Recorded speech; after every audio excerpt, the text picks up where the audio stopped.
حضرت داؤد علیہ السلام بنی اسرائیل کے جلیل القدر نبی تھے۔ اللہ پاک نے آپ کو حکمت، ملک، حکومت اور دانائی عطا فرمائی۔ اللہ پاک نے حضرت داؤد علیہ السلام کو 7 قسم کے معجزات سے نوازا۔ پہلا معجزہ، آپ کی آواز بہت خوبصورت تھی، ان کی زبان، ان کا اندازِ بیان بہت خوبصورت تھا۔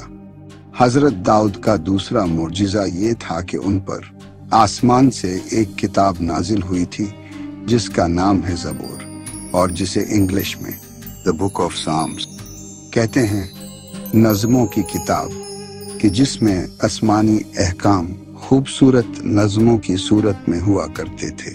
ان کا تیسرا معجزہ یہ تھا کہ جب حضرت داؤد علیہ السلام ان نظموں کو اپنی خوبصورت آواز میں پڑھتے تو پرندے اور پہاڑ بھی ان کے ساتھ اپنے رب کی تسبیح بیان کرنے لگ جایا کرتے تھے۔ ان کا چوتھا معجزہ کہ لوہا ان کے ہاتھ میں اکر نرم ہو جاتا تھا۔ لوہے کی سختی ان کے لیے کوئی معنی ہی نہیں رکھتی تھی۔ وہ اپنے ہاتھوں کے ساتھ لوہے کو ایسے موڑ لیا کرتے تھے جیسے گیلی مٹی، اور لوہے کو بغیر گرم کیے یا پگھلائے اپنے ہاتھوں سے زرہ بختر، جسے انگلش میں باڈی آرمر کہتے ہیں، بنانے میں بہت ماہر تھے۔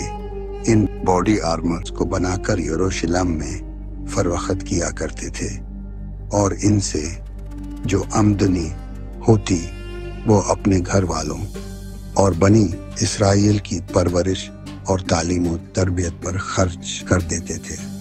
حدیث نبوی میں آتا ہے کہ سب سے بہتر روزی اپنے ہاتھوں سے کما کر کھانا ہے، اور حضرت داؤد علیہ السلام اتنے بڑے نبی بادشاہ ہوتے ہوئے بھی اپنے ہاتھوں سے کما کر کھایا کرتے تھے اور اپنی قوم پر خرچ کرتے تھے۔ اسی لیے ان کے لیے قرآن پاک میں حضرت آدم علیہ السلام کے علاوہ خلیفہ کا لفظ آیا ہے۔ حضرت داؤد علیہ السلام کا 5واں معجزہ، اللہ پاک نے انہیں 2 زبردست قوتوں سے نوازا۔ ایک تو ان کے ہاتھوں میں کہ جس سے وہ بغیر آگ کے لوہے کو جیسا چاہتے ڈھال لیا کرتے۔ دوسری قوت کہ وہ بہت عقل مند تھے، ان کے اندر دانش مندی اور حکمت سے فیصلہ لینے کی اور پرکھنے کی قابلیت تھی۔ چھٹا معجزہ یہ تھا کہ زبور پڑھنا ان کے لیے انتہائی حد تک آسان کر دیا گیا تھا کہ دیکھتے ہی دیکھتے داؤد پوری زبور تلاوت کر چکے ہوتے تھے۔ ان کا 7واں معجزہ یہ ہے کہ ہمارے والد حضرت آدم علیہ السلام نے اپنی زندگی کے 40 سال انہیں گفٹ کیے۔